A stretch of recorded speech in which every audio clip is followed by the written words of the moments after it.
என்னங்க கேக்குறீங்க? நீங்க கொடுக்குற டெஸ்ட்ல எங்க யோகியதை தெரிஞ்சுப்பீங்களா? அதானே நீங்க சொல்லி கொடுத்தத நாங்க கத்துக்கலனா நாங்க வாழ்க்கையில எதுவும் சாதிக்கலன்னு அர்த்தமா? நீங்க பாருங்க, நான் ஒரு இன்ஜினியர் ஆகணும்னு நினைச்சதெல்லாம் உண்மைதான், ஆக முடியலையே. அதனால தான் ப்ரொவிஷன் ஸ்டோர் வச்சேன், லட்சக்கணக்கில் சம்பாதிக்கிறேன். ஏன் யோகியத்துக்கு என்ன குறைஞ்சது இருக்கு? நல்லா இருக்கு. எங்க யோகியதை அளக்க உங்க டெக்ஸ்ட் புக்கா? உங்க டெக்ஸ்ட் புக்கை விட எங்க பஞ்சாங்கமே மேலு. 6 மணி நேரம் டெஸ்ட்ல 3 மணி நேரம் எக்ஸாம்ல எங்க யோகிதை எப்படி உங்களுக்கு தெரியும்? நான் பாடுற மாதிரி உங்களால பாட முடியுமா? இல்லனா நான் விதவிதமா ருசியா சமையல் செய்யற மாதிரி உன்னாலதான் செஞ்சு கொடுக்க முடியுமா? நான் துணி தைக்கிற மாதிரி உன்னால தைக்க முடியுமா?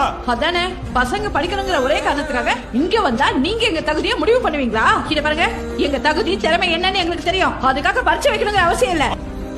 நான் என்னெல்லாம் சொல்லணும்னு நினைச்சனோ அத நீங்களே சொல்லிட்டீங்க. உங்க பசங்கள ஒரு மியூசிஷியன் இருக்கலாம், அவங்களுக்கு மேத்ஸ் முக்கியம் இல்ல. ஒரு நல்ல ஆண்டர்பிரனர் இருக்கலாம், அவங்களுக்கு இங்கிலீஷ் லிட்டரேச்சர் அவசியமே இல்ல. பெரிய டான்சர் இருக்கலாம், அவங்களுக்கு கெமிஸ்ட்ரி தேவையில்லை. உங்க பசங்கள அத்லெட்ஸ் இருக்கலாம், அவங்களுக்கு பிசிக்கல் ஃபிட்னஸ் தான் தேவை, பிசிக்ஸ் இல்ல. மார்க்ஸ் நிறைய வந்தா நல்ல விஷயம் தான், வரலனா அவங்க செல்ஃப் கான்ஃபிடன்ஸ் மட்டும் புதைச்சிடாதீங்க, அவங்களை ஜட்ஜ் பண்ணாதீங்க. நீங்க நினைக்கிற வாழ்க்கையை அவங்க வாழணும், நான் நினைக்கிறது அவங்க வாழ்க்கையை அவங்க வாழணும்.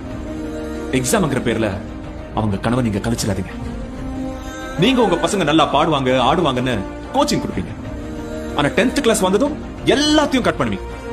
நீங்க கொடுத்தத நீங்களே பறிச்சுப்பீங்க.